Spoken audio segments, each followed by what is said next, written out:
Hello ನನ್ನ ಕುಟುಂಬದವರೇ, ಹೇಗಿದ್ರೆಲ್ಲರೂ? ಇವತ್ತು ನಾನು ನಿಮ್ಮ ಜೊತೆ ಇನ್ನೊಂದು ರೆಸಿಪಿಯನ್ನು ಶೇರ್ ಮಾಡ್ತಾ ಇದ್ದೀನಿ. Breakfast recipe. ಖಂಡಿತವಾಗ್ಲೂ ಇದನ್ನು ನೀವು ಟ್ರೈ ಮಾಡಿ. ಇಲ್ಲಿ ನಾನು ಮಿಕ್ಸಿ ಜಾರಿಗೆ 2 ಕಪ್ಪಷ್ಟು ಸಣ್ಣ ರವೆ, ಚಿರೋಟಿ ರವೆ ತೊಗೊಂಡಿದ್ದೀನಿ. ಹಾಗೂ ಇಲ್ಲಿ 1 ಕಪ್ಪಷ್ಟು ಅವಲಕ್ಕಿ ತೊಗೊಂಡು, ದಪ್ಪ ಅವಲಕ್ಕಿ ಆಗುತ್ತೆ, ತೆಳು ಅವಲಕ್ಕಿ ಆಗುತ್ತೆ, ಯಾವುದು ಕೂಡ ಆಗುತ್ತೆ. ಅದನ್ನು 1 ನಿಮಿಷ ನೆನೆ ಹಾಕಿ ಅದನ್ನು ಕೂಡ ಮಿಕ್ಸಿ ಜಾರಿಗೆ ಹಾಕ್ತಾ ಇದ್ದೀನಿ. ನೆಕ್ಸ್ಟ್ ಇದಕ್ಕೆ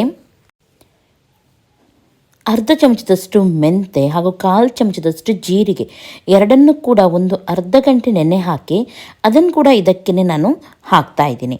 ಒಂದು 3 ಒಣಮೆಣಸು, 1/4 ಕಪ್ಪಷ್ಟು ತೆಂಗಿನಕಾಯಿ ಹಾಗೂ ಬೆಲ್ಲ. ನಿಮಗೆ ಸಿಹಿ ಬೇಕಿದ್ದರೆ ಬೆಲ್ಲವನ್ನು ಆ್ಯಡ್ ಮಾಡಿ, ಸಿಹಿ ಇಷ್ಟ ಇಲ್ಲದಿದ್ದರೆ ಸ್ಕಿಪ್ ಮಾಡ್ಬೋದು. ಬೆಲ್ಲ ಹಾಕಿದರೆ ನಿಮಗೆ ಚಟ್ನಿ ಎಲ್ಲ ಏನು ಬೇಕಂತ ಇಲ್ಲ, ಖಾಲಿ ದೋಸೆನೇ ನೀವು ತಿನ್ಬೋದು. ಇದಕ್ಕೆ ಸ್ವಲ್ಪ ನೀರನ್ನಿಲ್ಲಿ ಆ್ಯಡ್ ಮಾಡ್ತಾ ಇದ್ದೀನಿ. ಹಾಗೂ ನೆಕ್ಸ್ಟ್ ಇದಕ್ಕೆ 1/4 ಕಪ್ಪಷ್ಟು ಮೊಸರನ್ನು ಕೂಡ ಹಾಕ್ತೀನಿ. ಇಷ್ಟನ್ನು ಇವಾಗ ಗ್ರೈಂಡ್ ಮಾಡೋಣ. ಓಕೆ ನೋಡಿ, ಇವಾಗ ಇಲ್ಲಿ ರೆಡಿಯಾಗಿದೆ. ನಾನು 2 ಟ್ರಿಪ್ ಗ್ರೈಂಡ್ ಮಾಡಿದ್ದೀನಿ, ಒಮ್ಮೆಲೆ ಆಗಲಿಲ್ಲ. ಹಾಗಾಗಿ ಇದಕ್ಕೆ ಇವಾಗ ಸಣ್ಣ ಸಣ್ಣದಾಗಿ ಹೆಚ್ಚಿದ ಕೊತ್ತಂಬರಿ ಸೊಪ್ಪನ್ನು ಹಾಕ್ತಾ ಇದ್ದೀನಿ. ಹಾಗೂ ರುಚಿಗೆ ತಕ್ಕಷ್ಟು ಉಪ್ಪನ್ನು ಕೂಡ ಸೇರಿಸೋಣ. ಒಮ್ಮೆಲೆ ಬೆಳಿಗ್ಗೆಗೆ ನೀವು ನೈಟಿಗೆ ಗ್ರೈಂಡ್ ಮಾಡಿ ಇದನ್ನು ರೆಡಿ ಮಾಡಿ ಇಟ್ಟರೆ, ಇದನ್ನು ಸ್ವಲ್ಪ ಹೊತ್ತು ಹೊರಗಡೆ ಇಟ್ಟು ಆಮೇಲೆ ಫ್ರಿಜ್ಜಲ್ಲಿಡಿ, ಬೆಳಗ್ಗೆ ಎದ್ದು ನೀವು ದೋಸೆ ಮಾಡ್ಬೋದು. ಅಥವಾ ನಿಮಗೆ ಆವಾಗಲೇ ನೀವು ಮಾಡೋದಾದರೆ, ಅಂದರೆ ಬೆಳಗ್ಗೆ ಎದ್ದೇ ನೀವು ಗ್ರೈಂಡ್ ಮಾಡಿದರೆ ಆದರೆ ಇದಕ್ಕೆ ನೀವು ಸ್ವಲ್ಪ ಸೋಡಾ ಪೌಡ್ರನ್ನು ಆ್ಯಡ್ ಮಾಡಬೇಕಾಗುತ್ತೆ. ಇಲ್ಲಿ ನಾನು ಬೇಕಿಂಗ್ ಸೋಡಾ 1/4 ಸ್ಪೂನಷ್ಟು ಹಾಕಿ ಚೆನ್ನಾಗಿ ಇದನ್ನು ಮಿಕ್ಸ್ ಮಾಡಿ ಒಂದು 10 ನಿಮಿಷ ಆಗಿನೇ ಬಿಡ್ತೀನಿ. ಓಕೆ, 10 ನಿಮಿಷ ಆದಮೇಲೆ ಇವಾಗ ನಾನಿಲ್ಲಿ ಸಣ್ಣ ಕಾವಲಿ ತೊಗೊಂಡಿದ್ದೀನಿ. ನಿಮ್ಮ ಹತ್ರ ಇಂಥದ್ದು ಇಲ್ಲದಿದ್ದರೆ ನಾರ್ಮಲಾಗಿ ನೀವು ದೋಸೆ ಮಾಡ್ತೀನಿ ನೋಡಿ, ಅದೇ ಕಾವಲಿಯಲ್ಲಿ ನೀವು ಮಾಡಿದರೆ ಆಯಿತು. ಸ್ವಲ್ಪ ಆಯಿಲನ್ನು ಹಾಕಿದ್ದೀನಿ. ಆಮೇಲೆ ಇದಕ್ಕೆ ನೋಡಿ ಸ್ವಲ್ಪ ದೋಸೆ ಎಲ್ಲ ಯಾವ ರೀತಿ ಮಾಡ್ತೀವಿ ಸೇಮ್ ಅದೇ ರೀತಿ ಹಿಟ್ಟನ್ನು ಹಾಕಿದರೆ ಆಯಿತು ನೋಡಿ. ಹೀಗೆ ಚಮಚದಿಂದ ಎಲ್ಲ ಸ್ಪ್ರೆಡ್ ಮಾಡಲಿಕ್ಕೆ ಹೋಗಬೇಡಿ, ಹೀಗೇ ಸ್ಪ್ರೆಡ್ ಮಾಡಿ. ಇವಾಗ ಇದನ್ನು ಮುಚ್ಚಿಡೋಣ. ಒಂದು ಸೈಡ್ ಚೆನ್ನಾಗಿ ಬೆಂದಿದೆ, ಇದನ್ನು ನಾವು ಟರ್ನ್ ಮಾಡಿ ಹಾಕೋಣ. ನೋಡಿ, ತುಂಬ ಟೇಸ್ಟಿಯಾಗಿರುತ್ತೆ. ಜಸ್ಟ್ ನೀವು ಟ್ರೈ ಮಾಡಿ ಆಮೇಲೆ ಹೇಳ್ತೀರಾ ಎಷ್ಟೊಂದು ಚೆನ್ನಾಗಿದೆ ಅಂತ ಹೇಳಿ. ನೋಡಿ, ಇದನ್ನು ನೀವು ಹೀಗೇ ತಿನ್ಬೋದು. ಇದಕ್ಕೆ ನಿಜವಾಗ್ಲೂ ಹೇಳ್ತೀನಿ, ಚಟ್ನಿ ಎಲ್ಲ ಏನು ಕೂಡ ಬೇಡ.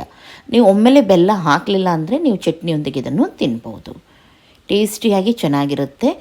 ಹಾಗೂ ಮನೆಯಲ್ಲಿ ಎಲ್ಲರಿಗೂ ಕೂಡ ಇಷ್ಟ ಆಗುತ್ತೆ. ಇವತ್ತಿನ ಈ ರೆಸಿಪಿ ನಿಮಗೆ ಇಷ್ಟ ಆಗಿರ್ಬೋದು ಅಂತ ಎನಿಸ್ತೀನಿ. ನೋಡಿದ ತಕ್ಷಣ ಇಷ್ಟ ಆಯ್ತು ಅಂತಾದರೆ ಒಂದು ಲೈಕ್ ಮಾಡಿ. ನನ್ನ ಚಾನಲ್ಗೆ ಇನ್ನೂ ಕೂಡ ನೀವು ಸಬ್ಸ್ಕ್ರೈಬ್ ಮಾಡಲಿಲ್ಲ ಅಂತಂದರೆ ಸಬ್ಸ್ಕ್ರೈಬ್ ಮಾಡಿ. ಓಕೆ ನೋಡಿ, ಇವಾಗ ಮೇಲ್ಗಡೆಯಿಂದ ಸ್ವಲ್ಪ ತುಪ್ಪವನ್ನು ಹಾಕಿದರೆ ಇನ್ನೂ ಕೂಡ ಚೆನ್ನಾಗಾಗುತ್ತೆ. ತುಪ್ಪವನ್ನು ಹಾಕಿ ಆಮೇಲೆ ಇದನ್ನು ಟರ್ನ್ ಮಾಡಿ ಫ್ರೈ ಮಾಡಿ. 2 ಸೈಡ್ ಕೂಡ ಕಡಕ್ಕಾಗಿ ಕೂಡ ನೀವು ಫ್ರೈ ಮಾಡ್ಬೋದು. ಬಿಸಿ ಬಿಸಿ ಇರುವಾಗಲೂ ಚೆನ್ನಾಗಿರುತ್ತೆ, ತಣ್ಣಗಾದ ಮೇಲೆ ಕೂಡ ಇದು ಟೇಸ್ಟಿಯಾಗಿರುತ್ತೆ. ನೋಡಿ, ಇದೇ ರೀತಿ ಎಲ್ಲವನ್ನೂ ಕೂಡ ಇವಾಗ ನಾವು ಮಾಡೋಣ. ಬೇಗನೆ ಆಗುತ್ತೆ ಹಾಗೂ ತುಂಬ ಸಿಂಪಲ್ ಆದ ರೆಸಿಪಿ. ಹಾಗಾಗಿ ಸಿಂಪಲ್ ರೆಸಿಪಿ ನಿಮಗೆ ಬೇಕಿದೆ ಆದರೆ ಖಂಡಿತವಾಗ್ಲೂ ನನ್ನ ಚಾನಲನ್ನು ನೀವು ಫಾಲೋ ಮಾಡಿ. ನೋಡಿ, ಎಷ್ಟೊಂದು ಚೆನ್ನಾಗಿ ಸಾಫ್ಟಾಗಿ ಬಂದಿದೆ. ಇವಾಗ ನಿಮಗೆ ಕಟ್ ಮಾಡಿ ಕೂಡ ನಾನು ತೋರಿಸ್ತೀನಿ. ತುಂಬ ಚೆನ್ನಾಗಿರುತ್ತೆ ಇದು.